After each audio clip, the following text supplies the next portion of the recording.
Hello, my name is Gaini. Welcome to another Booktopia lesson. A Bird Came Down the Walk by Emily Dickinson.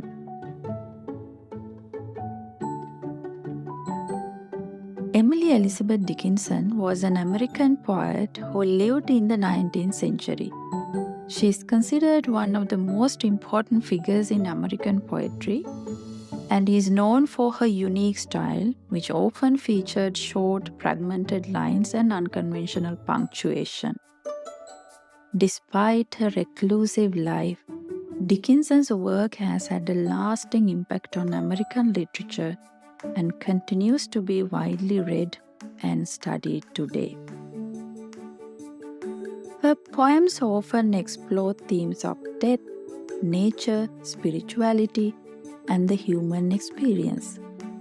Her works are known for their and for capturing the complexities of life and the world around her.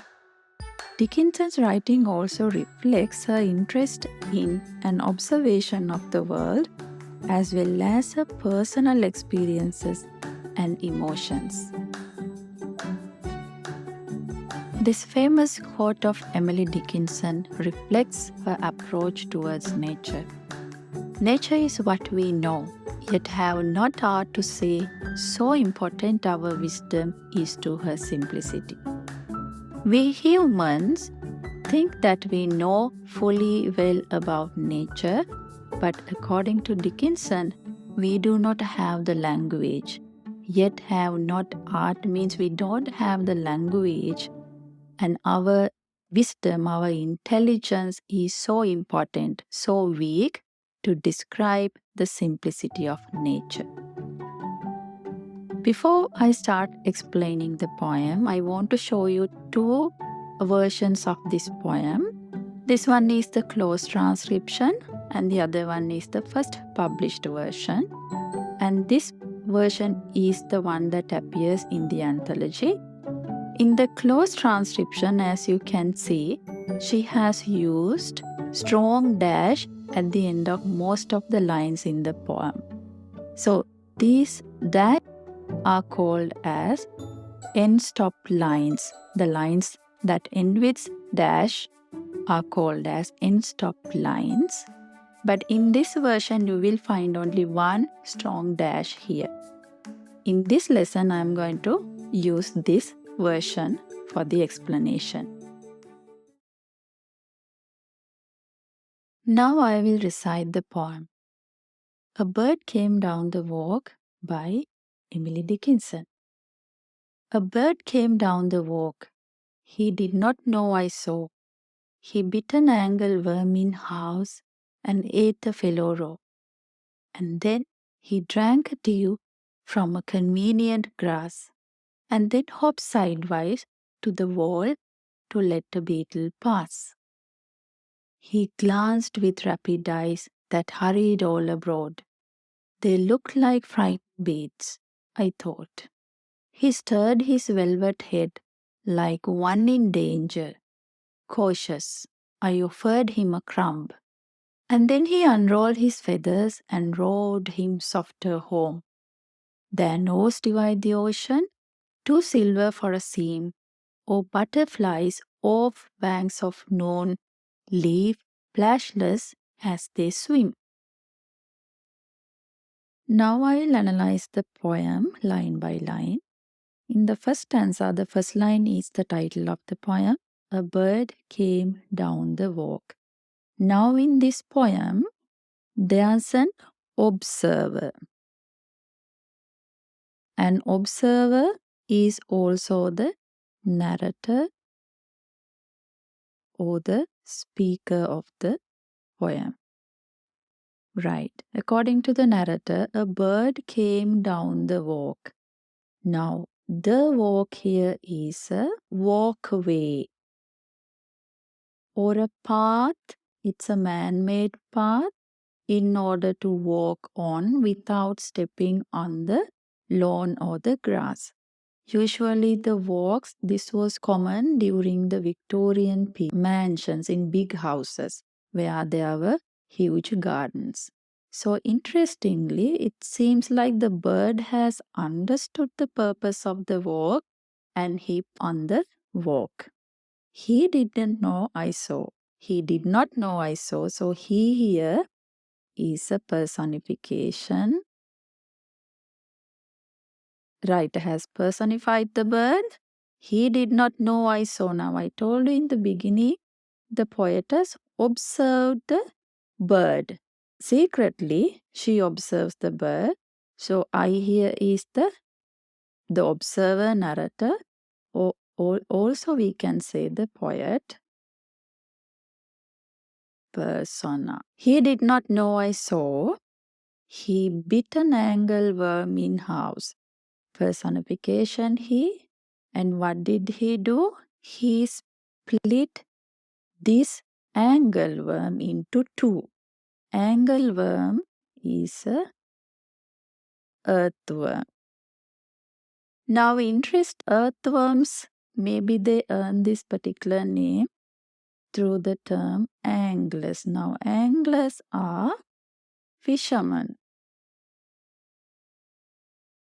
and they used earthworms in their baits, so they got this particular name as angleworm. So he split the earthworm into two, so two halves, and ate the fellow raw. Then what did he do? He ate the fellow. Once again personification. This is a reference to the earthworm. So it's an informal word. It's like similar to the bird ate this guy raw without cooking. So in this whole stanza, the writer brings out the primitive quality of nature. Primitive quality of nature through the bird's behavior. And also, he finds his own food without the help of the human beings. And nature's self-sufficiency is portrayed in the very first stanza. Right, now let's move to the second stanza.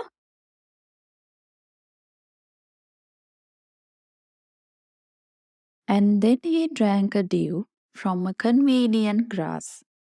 Then the writer says, the bird drank a dew. Now, dew here is a drop of water. Droplet.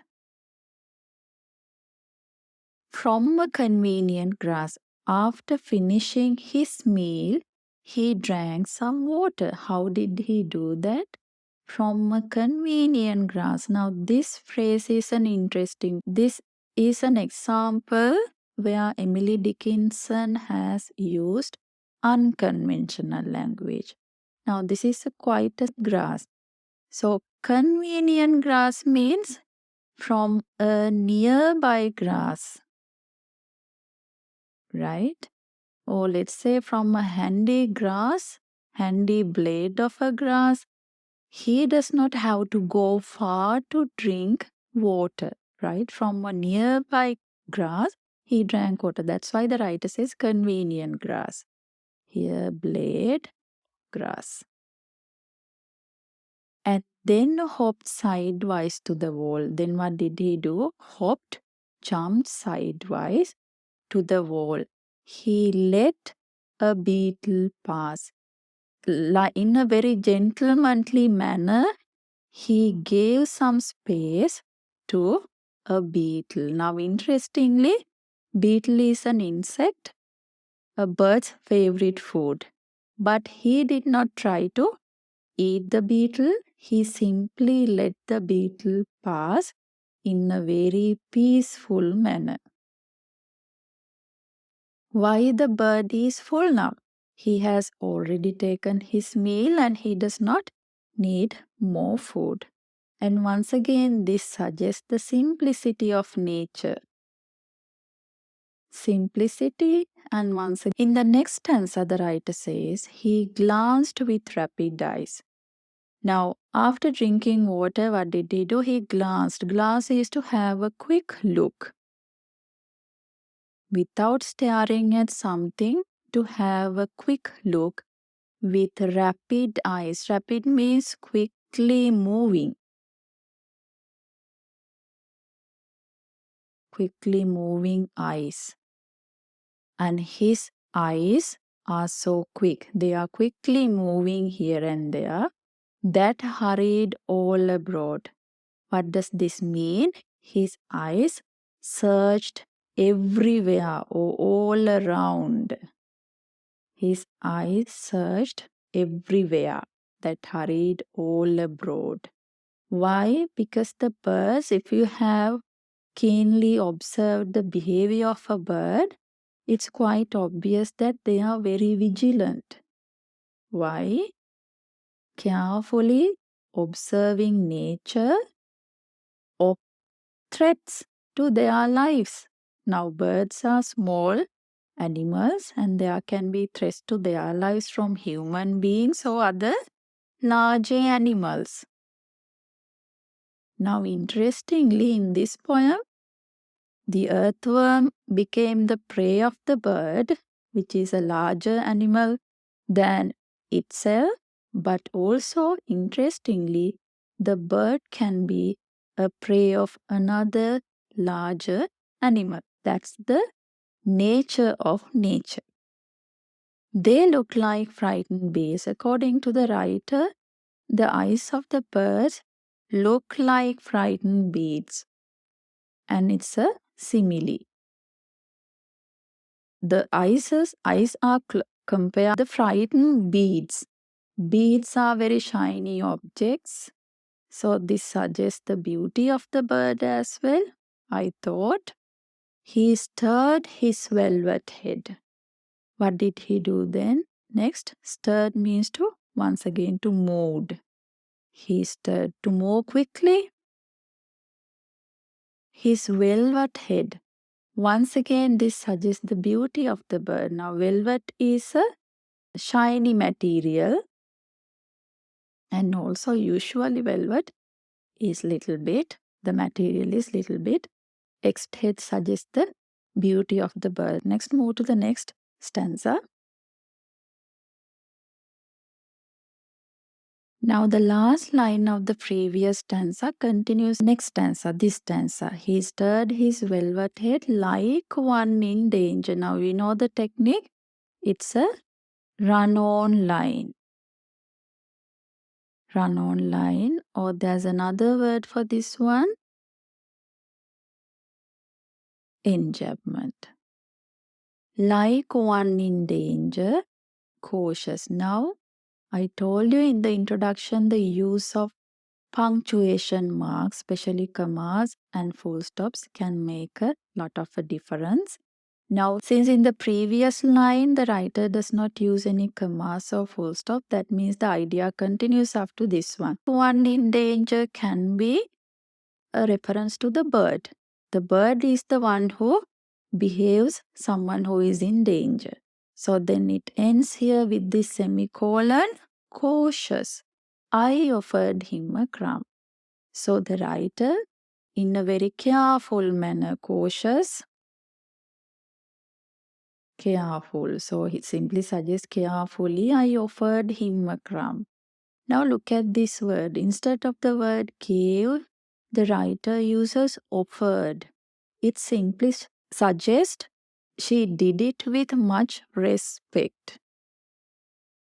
Right? It's not I gave him a crumb. With much respect to the bird, she offered crumb. Crumb is simply leftover food. This can be maybe breadcrumbs. And he unrolled his feathers and rode him softer home. Then what did he do? Immediately after the writer, the observer, he unrolled his feathers. Unroll means spread his wings. And rode him softer home. Now, interestingly, rather than the word fly, the writer has used here the word row. Now we usually row boats, right? Boats are rowed by oarsmen or oarsmen, right? Rowed him softer home. So what did he do? He simply took off and flew back to its home or its, let's say, nest. Right. Next answer, the last one. Interesting and little bit complicated.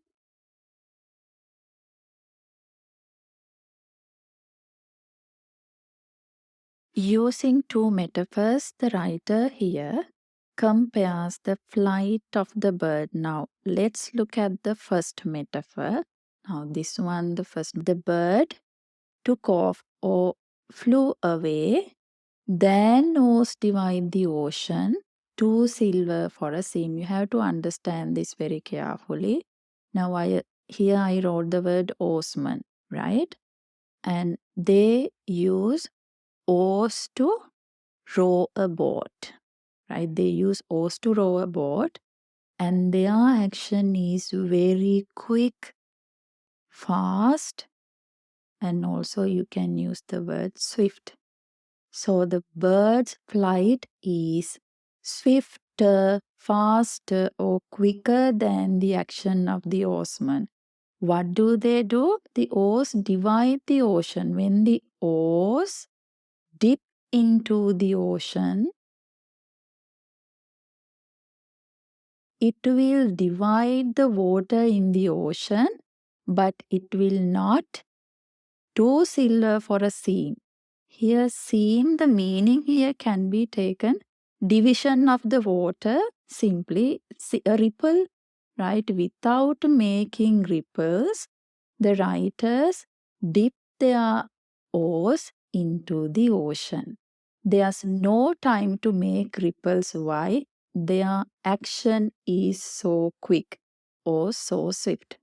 Now, according to the writer, the bird's flight is quicker than the action of the oarsman. So that's the meaning of the first metaphor, and it's quite kind of an unusual metaphor to compare the flight of a bird to an action of an oarsman. And then she compares the flight of the bird to the butterflies. Now, butterflies, they don't fly like other birds. The way they fly is quite similar to leaping in the sky, right? So, butterflies of banks of noon. Now, here, banks of noon. Interesting. There are several meanings for this one. Now, we know that this bank can maybe a cliff, and also bank can be the river banks or the banks of a lake. Now, the land alongside the river is also called as bank. So, banks of noon. Now, noon is the midday, time of the day, midday.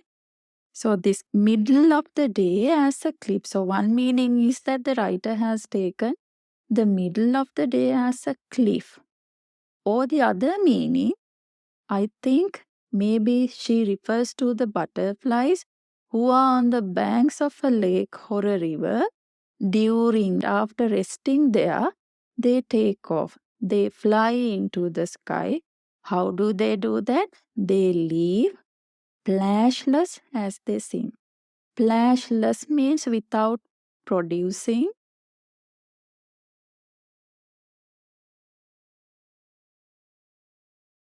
splashing sound. Leave flashless as they swim. Now, here, interestingly, without using the word fly, the writer has used the word swim. So, these two metaphors are quite unusual. First one and the second one. These two metaphors simply compares the flight of the bird. And the flight of the bird is very swift, and also agility of the bird is also portrayed here. Right, now I went through the meaning of the lines of the poem. Now let's quickly look at the paraphrase of the poem to understand the meaning thoroughly.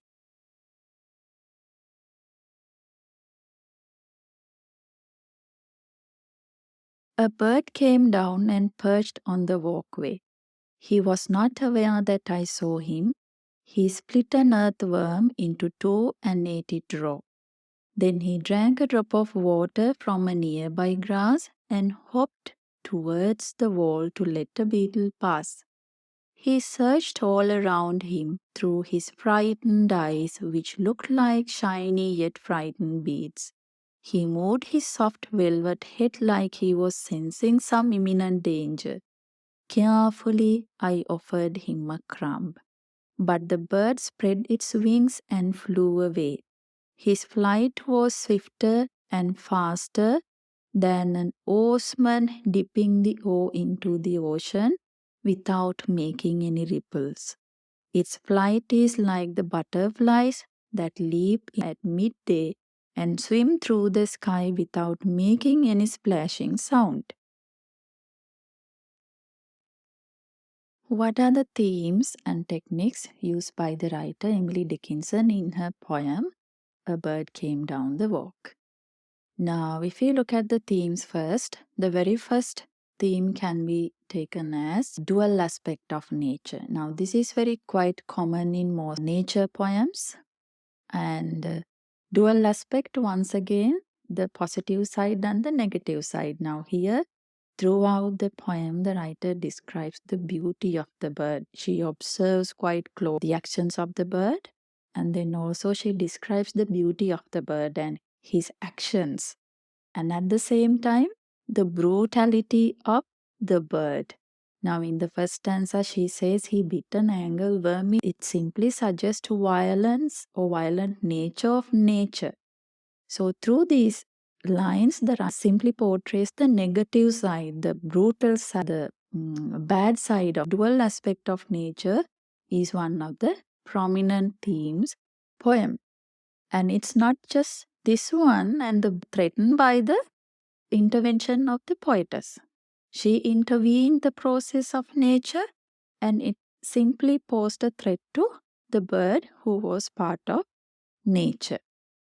Right, then simplicity and self-sufficiency of nature. I hope you remember the quote I explained, and nature is very simple. So humans do not have to interfere the process of nature. It's very simple. Now, self-sufficiency, look at the bird and how he finds his meal. And he let the beetle pass. He did not try to eat the beetle because he is already full. So this simply suggests the self-sufficiency of nature. Nature can takes care of herself. Nature can takes care of herself. Then the delicate balance of nature.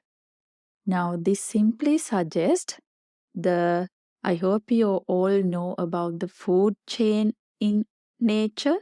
Now here the earthworm or the angleworm became the bird, much larger animal.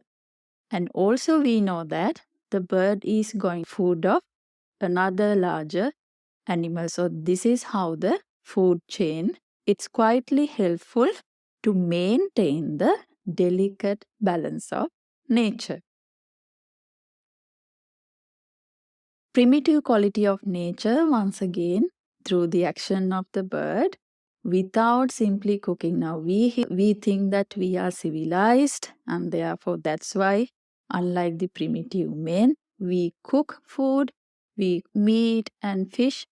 And here in nature, they do not have these things. Here the bird simply he split the angleworm into two and ate the fellow raw. This raw quality simply suggests the primitive nature of nature. Then another important theme is man's interference or human's interference with nature. It's quite from the action of the poetess or the observer. She simply intervened or interfered the bird's action He was enjoying his meal, and after the meal, but he quickly took off, flew away because of the interference of the human here, the poetess. So human beings, they do not have to interfere nature. They do not have to try to control nature because, like I told you earlier, nature can take care of herself well. And also humans have to enjoy the beauty of nature simply by keeping their distance. That's what human beings can do.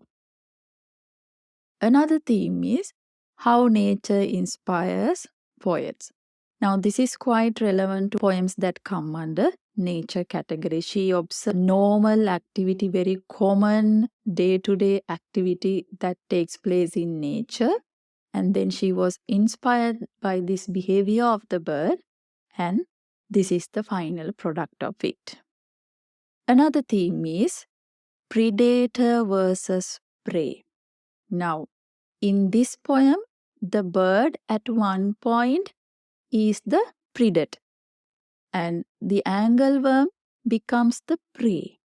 And we know bird who is the predator can become prey as well. So like I explained earlier, it's a part of food chain and it helps to keep the delicate balance of nature as well.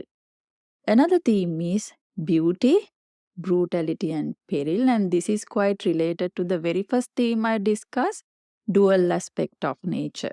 Now in this poem, the writer brings out several aspects of nature.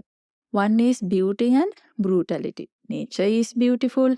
Look at the way writer describes the beauty of the bird, velvet head, frightened beads, a convenient grass, and at the brutality of the bird.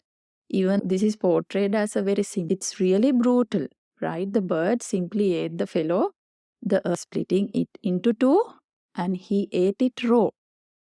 Peril means danger. So the danger, nature can be very comforting, and at the same time it can be very dangerous for some of the species or the living organisms in nature. So these are the themes discussed in this poem.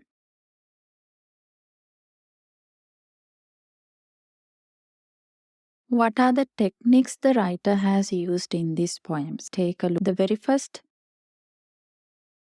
technique the writer has used can be taken as personification. Now, let's see what are the examples for personification. In my explanation, I pointed out examples for personification. Now, here, he is an example, and also here, another third person pronoun. Ate the fellow. Here, the writer the earthworm. And then he, once again, here drank. So, the third person pronoun the writer has used third person pronoun to personify the bird, right? The other technique the writer has used, let's take simile. What are the similes used? In similes we use looked like frightened beads. This is an example for simile. Here they looked like frightened beads. Let's see whether there are any other. So the other technique is metaphor. Now, in the very last stanza, we discussed two beautiful metaphors, like one in danger. This was not the last stanza. This is the very last stanza. Then divide the ocean to silver for a seam. The action of the oarsman, it's one metaphor. The flight of the butterflies. So this is the other. And we can say that these two metaphors are quite unconventional, not quite commonly used.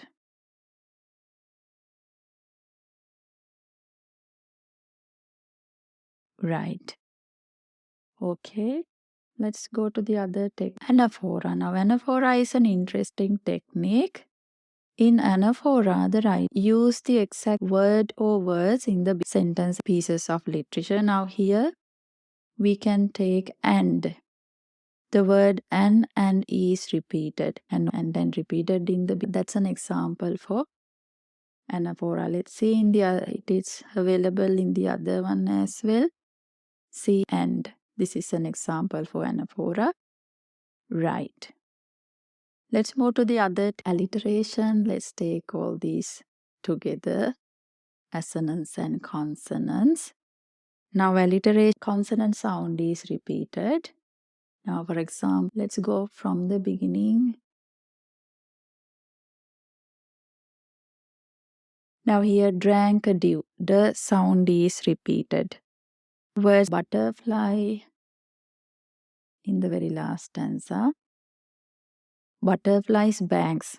This is an example for alliteration, and here silver seems sound is repeated. Now examples for assonance. Road home. O sound is repeated. Then ocean. O sound is repeated. And leap, swim. E sound is repeated. So those are the examples for assonance. Simple diction, we know the language used by the poet is very simple. Readers can easily understand the poem. Rhyme scheme is ABCB. If we simply go to the very first stanza, walk and then so and row rhymes together. So that's all. Therefore, it has to be ABCB and it continues in the other stanza. First person narration, it's the writer. I simply suggest first person narration or the observer or the speaker, or we use another name, the poet persona. Now, unconventional syntax, uncommon words. Now, syntax is the words used in a sentence. Now, what are the uncommon words, unconventional syntax? Now, here, fellow to introduce an angleworm or the earthworm. It's an unconventional term. Then, convenient grass is another example. Convenient grass. This is another example for unconventional syntax. Then rapid beats, it's another example. And also in the rode him softer home. So instead of using the word fly, the writer has used the. So these are the examples for unconventional syntax. And the other technique is enjambment or run-on lines. Now, I hope you remember I mentioned in the introduction this poem has two versions. Now, this one is the first published version. We cannot in the other lines except for here. After the line that hurried all, simply dash suggest an end stop line. Now, for enjambment, we can take for example, a dew from a convenient grass. Here, hop sidewise to the wall to let the beetle pass. So this idea continues up to the next line. So these are the examples for enjambment or run-on lines. Even in this stanza, eyes that hurried all abroad. This continues up to this one. Let's see. Look at this one. He stirred his velvet head like one in danger. The last line of this stanza continues up to the first line of this stanza. So these are the examples for enjambment as well. And that brings us to the end of today's session on Booktopia Lessons. I hope you found it informative and educational. Thank you so much for tuning in. See you in the next lesson.